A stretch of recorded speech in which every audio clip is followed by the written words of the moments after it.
العلم والعمل والتقوى أشهد أن لا إله إلا الله وحده لا شريك له وأشهد أن محمدا عبده ورسوله لا نبي بعده اللهم صل وسلم وبارك على سيدنا محمد وعلى آله وصحبه ومن اتبعه أما بعد فيا عباد الله أوصيكم وإياي بتقوى الله فقد فاز من اتقى وخاب من عصى وغضب.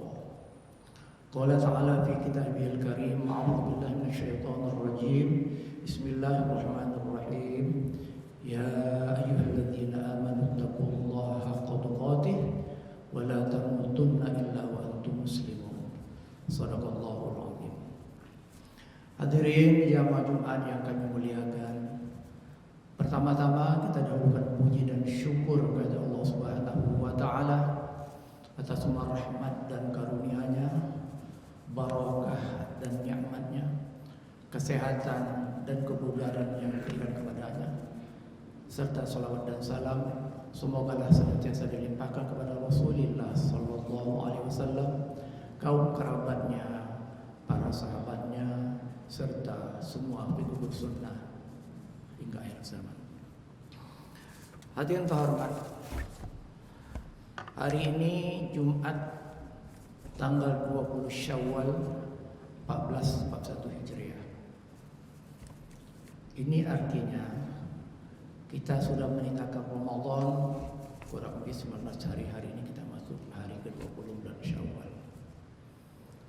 Ramadan boleh pergi dan berlalu. Idul Fitri boleh kita tinggalkan dan meninggalkan kita. Tetapi semangat Ramadan, spirit Ramadan, nilai-nilai Ramadan harus tetap kita pertahankan dan kita tingkatkan. Hadirin terhormat,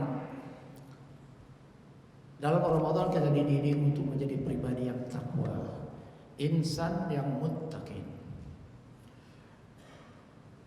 Dengan bekal takwa, maka kita mampu untuk mengendalikan hawa nafsu dan serba keinginan. Dengan takwa, kita mampu menahan emosi dan rasa benci. Dan dengan takwa pula, kita mau berbagi dan saling memberi. Dan dengan takwa pula, kita bersimpati dan berempati. Semua itu kita peroleh lewat puasa Ramadan.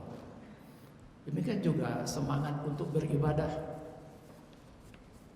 dengan berpuasa di siang hari, berqiyamul lail di malam hari, kita bertadarus Al-Quran, kita melakukan ibadah sunnah, kita bersedekah, kita menjalin silaturahim. Semua itu kita peroleh dengan susah payah selama sebulan penuh. Dan akhirnya keluar kita meninggalkan Ramadan dengan menyandang predikat takwa.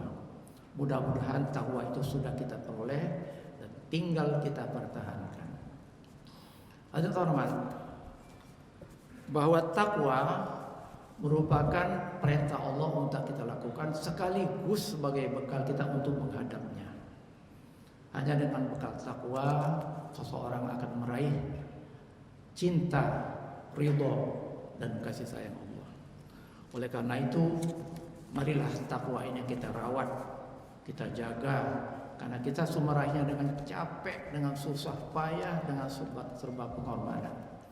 Jangan sampai takwa yang sudah kita raih dengan susah payah, dengan menahan lapar dan haus, dengan berkurangnya tidur, kurangnya istirahat, jangan sampai kita rusak sendiri. Sebagaimana disindir oleh Allah Subhanahu wa taala dalam Al-Qur'an, janganlah kalian seperti wanita tua dalam cerita lama. Dia pintal benang menjadi kain yang indah, dan setelah selesai dia buka, dia bongkar kain yang sudah tenun, yang sudah bagus itu dengan cara melanggar apa yang sudah dilarang oleh Allah Subhanahu wa taala. Hadirin terhormat, yang jadi pertanyaan, mengapa kita harus bertakwa? Dan takwa ini diperintahkan kepada para khotib untuk disampaikan setiap Jumat. Sebuah khutbah tidak sah kalau tidak mengajak takwa. Apa alasannya? Pertama, dengan bertakwa maka kita akan meraih kemuliaan, akan meraih kasih sayang Allah, dan akan dicintai oleh sesama manusia. Kemuliaan hanya bisa diraih dengan takwa. Banyak orang merumuskan yang namanya bahagia, yang namanya mulia, yang namanya sukses. Banyak. Ada yang menganggap bahwa bahagia itu apabila seorang menjadi kaya raya. Ada yang menganggap bahagia itu apabila orang meraih jabatan yang tinggi. Ada yang beranggapan bahwa bahagia itu apabila dia memiliki penampilan yang ganteng dan seterusnya. Tapi Allah memberikan tolak ukur yang sangat adil, yaitu takwa. Siapa saja bisa meraih kemuliaan lewat takwa, miskin atau kaya, pintar atau bodoh, berkuasa atau rakyat biasa, dan seterusnya. Alangkah adilnya Allah memberikan predikat yang sama untuk semua. Sehingga dengan demikian, kalau kita ingin meraih kasih sayang Allah, meraih kemuliaan duniawi dan ukhrawi, maka rebutlah takwa, carilah takwa. Dan takwa itu sudah kita peroleh lewat puasa Ramadan. Inna akramakum indallahi atqakum. Orang yang paling mulia di antara kalian adalah mereka yang paling takwa. Bukan paling kaya, bukan paling pintar, bukan paling berkuasa. Tetapi seandainya dia kaya, pintar, berkuasa, lalu takwa, itu lebih hebat lagi predikatnya. Yang kedua, kita akan merasa selalu dengan berpuasa kemarin, lalu kita meraih predikat takwa. Dengan bekal takwa itu kita akan merasa selalu diawasi oleh Allah. Ini penting. Kenapa orang berani melanggar aturan? Kenapa orang berani kebablasan? Karena merasa tidak diawasi. Padahal Tuhan itu Maha mengawasi.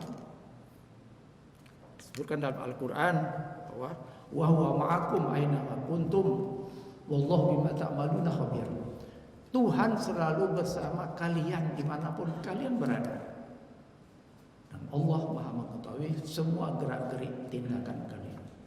Ini penting kita tanamkan. Itu lewat takwa. Walaupun dia berada di tengah keramaian atau dalam sunyi sendiri, dia tetap merasa diawasi. Walaupun dia dalam keadaan sibuk atau dalam keadaan tenang, dia merasa diawasi. Berbahagialah orang, berbahagialah istri apabila suaminya merasa diawasi. Berbahagialah anak apabila orang tuanya merasa diawasi. Berbahagialah orang tua apabila anaknya merasa diawasi. Merasa diawasi ini bagian daripada takwa. Berikutnya, kita akan selalu mencari dan berbuat untuk mencari ridha Allah dengan bekal takwa. Tujuan hidup seseorang muslim itu bukan surga, bukan bahagia, bukan nama dan sebagainya, tapi yang dicari adalah ridha Allah. Semua perbuatan kita, ucapan kita, amal ibadah kita tujuannya untuk meraih ridha Allah. Apabila Allah sudah ridha, maka kecintaannya, kasih sayangnya, surganya, bahagianya semua akan dilipat. Hanya saja Tuhan yang Maha Kasih menerapkan kriteria ridho itu kepada manusia. Ini unik. Betapa Allah sangat mencintai makhluknya. Bagaimana caranya? Pada saat dialog antara Nabi Musa dengan Allah Subhanahu wa taala sudah pernah saya sampaikan di sini. Kata Allah, "Ya Musa, jangan kau mengira dengan salatmu yang banyak, dengan qiyamul lail, dengan berpuasa Senin Kamis, puasa Daud, dengan umrah berulang-ulang, dengan infak sedekah, engkau sudah merasa meraih ridhoku?" No, belum, kata Allah. Lalu Musa bertanya, "Kalau begitu bagaimana ya Allah untuk meraih ridhamu?" Kata Allah, "Ridhaku akan sampai kepadamu apabila engkau membuat manusia lain ridha kepadamu." Apabila ada orang sakit, engkau kunjungi, si sakit merasa senang, bahagia dengan kedatangan kita, disitulah ridha Allah. Ada orang miskin, kekurangan pangan, berebut bansos di gubuk liar tapi tidak terdaftar. Dia sedih, engkau kunjungi, engkau antarkan sembako, lalu dia senang, disitulah ridhoku. Indah. Makanya Allah mengaitkan ya, hubungan vertikal dengan dia, hablum minallah, selalu dikaitkan dengan manusia. Duribat ala muslimillah inama tuqifu illa bihablin minallah wa hablin minan nas. Kalian pasti akan kami timpakan kenistaan, penderitaan, kehinaan. Sampai kapan? Sampai kalian mampu memelihara dua hubungan vertikal kepada Allah, hubungan horizontal kepada semua manusia. Apabila itu sudah kau lakukan, engkau tidak akan menderita, engkau akan bahagia duniawi dan ukhrawi. Selanjutnya hadirin torowan, dengan bertakwa maka insya Allah kita akan menjadi pribadi yang sanggup untuk meminta maaf dan memberi maaf. Ini penting. Ini menyangkut silaturahim, menyangkut tali kasih antara kita. Saya akan menceritakan sebuah dialog. Pada suatu hari Rasulullah SAW sedang duduk bersama sahabat di dalam masjid. Tiba-tiba Nabi tersenyum kecil. Walaupun tersenyum, lihat nampak giginya. Lalu Sayyidina Umar bertanya, "Ya Rasulullah, kenapa engkau tertawa?" Nabi menjawab, "Barusan malaikat Jibril menyampaikan kepadaku, nanti di akhirat akan ada dua orang hamba Allah menghadap Allah dengan tertunduk bersimpuh di hadapan Allah. Dua orang ini berdialog. Yang satu mengatakan, ya Allah, si fulan ini dulu waktu saya masih hidup banyak menyakiti saya, menzolimi saya, memfitnah saya, menghoak saya, dan sebagainya. Karena itu ya Allah, aku minta semua pahalanya yang dia selama hidup, aku minta diberikan kepada aku. Karena janji Allah begitu. Allah menjawab, wahai fulan, ternyata temanmu itu tidak pernah ibadah. Sholat kadang tidak. Puasa kan yang dilarang dikerjakan, yang suruh tidak dikerjakan. Tidak ada, nol. Tidak ada ibadah. Kalau begitu kata orang ini, kalau begitu biarlah dosaku dia yang mikul. Kemudian Allah menyuruh orang ini, coba angkat kepalamu, lihat ke depan. Terjadi lihat pemandangan indahnya surga, sungai yang mengalir, buah yang ranum, istana yang indah, kamar-kamar dan sebagainya. Lalu orang bertanya, ya Allah, untuk siapa ini? Apakah untuk orang para nabi dan rasul? Tidak. Apakah untuk para syuhada yang mati syahid berperang? Tidak. Apakah ini orang banyak beribadat, bersolat, berinfak? Tidak. Lalu untuk siapa? Untuk siapa yang sanggup membelinya?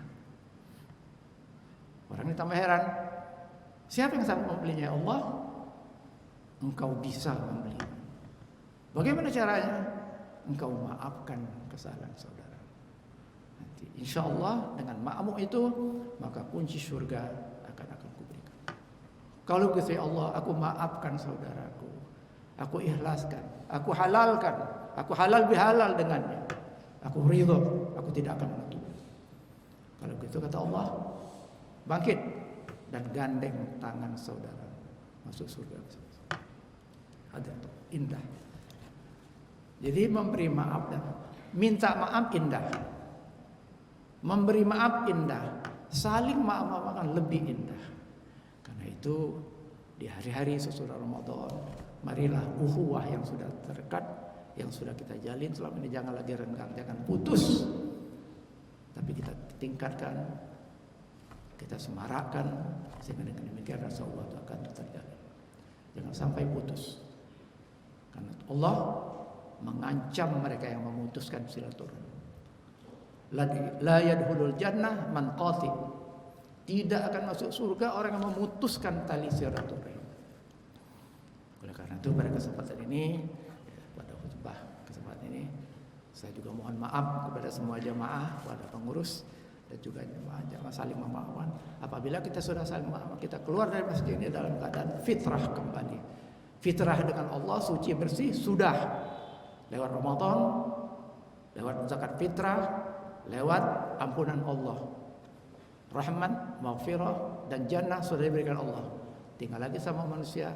Apabila kita sudah saling memaafkan, insya Allah kita pulang dalam keadaan suci, bersih, fitrah kembali, dan anytime kita dipanggil Allah, kita siap.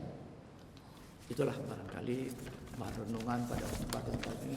Mudah-mudahan Allah Subhanahu wa taala memberikan kita kekuatan dan kemampuan untuk mempertahankan memberikan takwa, dan dengan bekal takwa itu kita akan melihat ridhonya, kasih sayangnya, dan juga kasih sayang sama manusia. Inna ahsanal kalam ya'budan nizam kalamullah malikil alam dzil jalali wal ikram. Wallahu subhanahu wa ta'ala yaqul wa biqaulihi yahtadil muhtadun wa idza qira al-Qur'an fastami'u lahu wa ansitu la'allakum turhamun. A'udzu billahi minasyaitonir rajim. Bismillahirrahmanirrahim.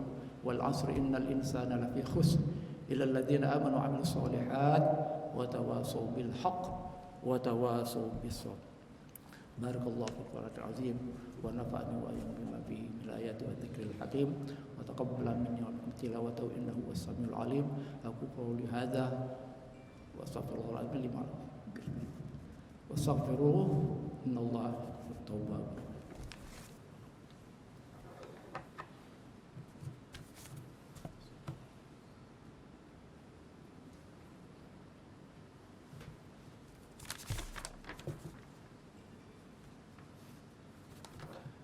Alhamdulillah hamdan syakirin wa huwa arhamur rahimin. Asyhadu an la ilaha illallah wahdahu la syarikalah wa asyhadu anna Muhammadan abduhu wa rasuluhu khatamul anbiya wal mursalin. Allahumma shalli wa sallim wa barik ala sayyidina Muhammadin wa ala alihi wa sahbihi. Amma ba'd, fa ya ibadallah usikum wa iyaya bi taqwallah faqad fazal muttaqun.